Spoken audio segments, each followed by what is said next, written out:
very interesting week for you.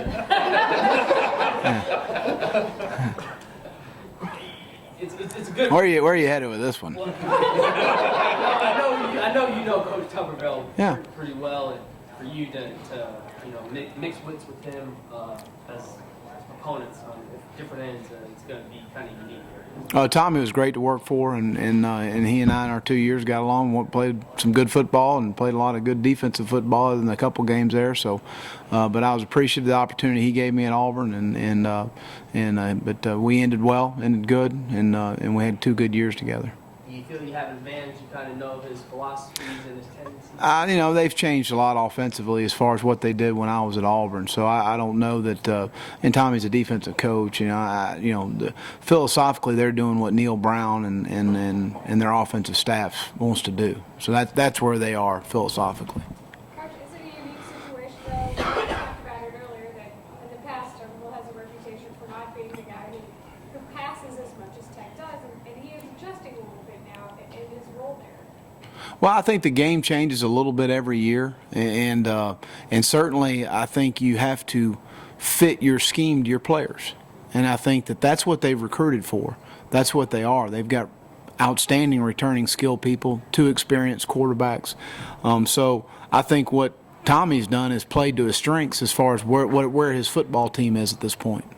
What were your thoughts when you found out that he did get hired at Texas Tech? Well, I was happy for him. Tommy's a really good football coach, and I know that he wanted to get back in, and I know he wanted to, have the opportunity to be a head coach again, and so I'm always happy for guys that, he's helped me in my career, and I'm happy for him that he's back in coaching. 2 years ago, when Blake dropped the interception, he could have gone a lot of different ways mentally from there. How impressed were you with how he handled that situation, especially as a freshman? Well, I think real impressed. I think first of all, is his father Steve being a coach and growing up in that environment helped. I think growing up in the environment of understanding when you win, everybody loves you and it's a good deal, and when you lose, and all of a sudden you're not a good guy anymore. I mean, that's just part of the coaching profession, and that play probably typified that for him a little bit. But really mature, helps you grow up. Through trials and tribulations, makes us all stronger, and he is certainly a very mature, good football player for Texas, and I'm glad he's wearing burnt orange. Did you notice he said it took him Sunday and Monday, and then he put it behind him? Yeah, I mean, it just, that's Dwayne Akina is an outstanding secondary coach. I played secondary. You got to play the next day, play the next play, and put that behind you. And there were so many positive things he did for our football team. We wouldn't have been in a position that we were if it weren't for Blake Gideon. I can assure you of that. So, and he understands one play doesn't lose a game. I mean, that's ridiculous. We keep talking about every time somebody describes him, the players, they start with he's a leader.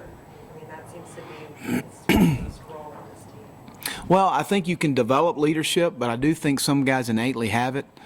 They're able to positively affect other people, and that certainly is in my time at Texas is what Blake's done.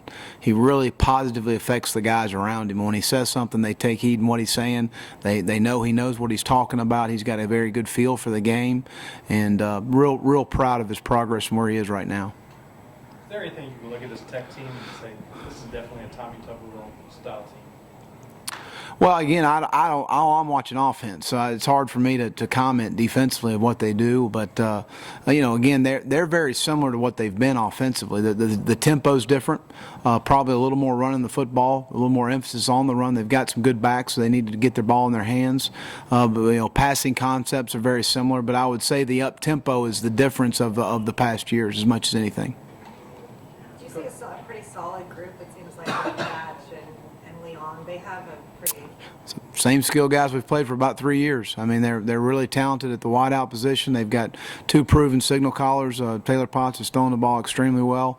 They've got Batch and Stevens and Jeffers at running back, Crawford. I mean, they've got guys. They've recruited well for what they're doing offensively. They've got good skill people. Coach Brown said it's always tough to play in Lubbock. What is it? Just the crowd, or what is it that's so tough there?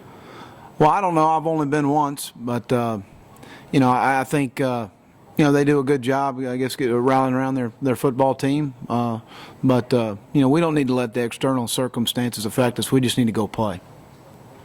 Coach, I know the 60-minute mentality and that phrase kind of did take some inspiration from that game a couple of years ago. The team seemed to live it last year.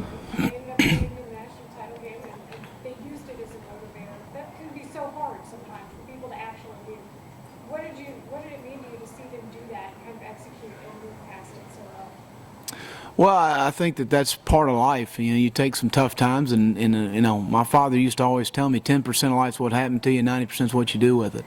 So you can take a negative and make it worse, or you can take a negative and turn it into a positive, and work hard and pull together and be all in and understand that, you know, we're the only ones that like each other at that point during that part of the season. So we pull together and we forge forward. Coach, Curtis went through it too a little bit, kind of saying Yeah. like Blake did. He kind of said that he used it as a motivator. It was always in the back of his mind. Sure. How far has he come? Well, he's grown up tremendously. He's really matured as a young man, on and off the field. And Dwayne's done a great job with him, and just really proud of his progress and the confidence he's playing with. And he's playing really outstanding football for us right now.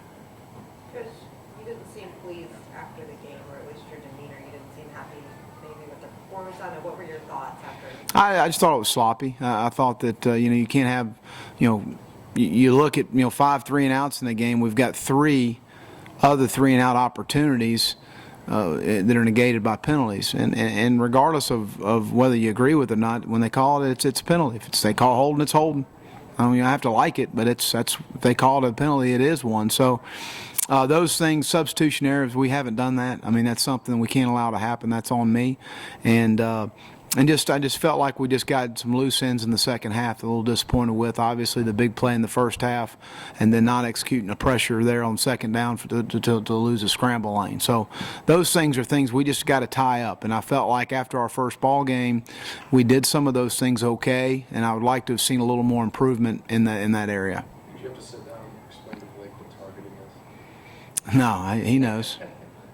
How much did not forcing a turnover concern you? Was that happened? Well, again, it's always a concern. You got to get turnovers. That's the key part of the game, that and explosive plays. But you know, we've had turnovers come in bunches, and you look at our last year, we led the country, I believe, in turnovers. So we know how to do it. It's just a matter of putting them some together back to back and having some guys get their hands on some balls and doing a better job finishing some plays on the back end. You know, you leave the Rice game, you probably leave the game with 4 turnovers instead of 2. And then we feel a lot better about where we are as far as gaining turnovers. So with certainly a major emphasis every day, regardless of how well we do the previous game. And we certainly will emphasize it again tomorrow.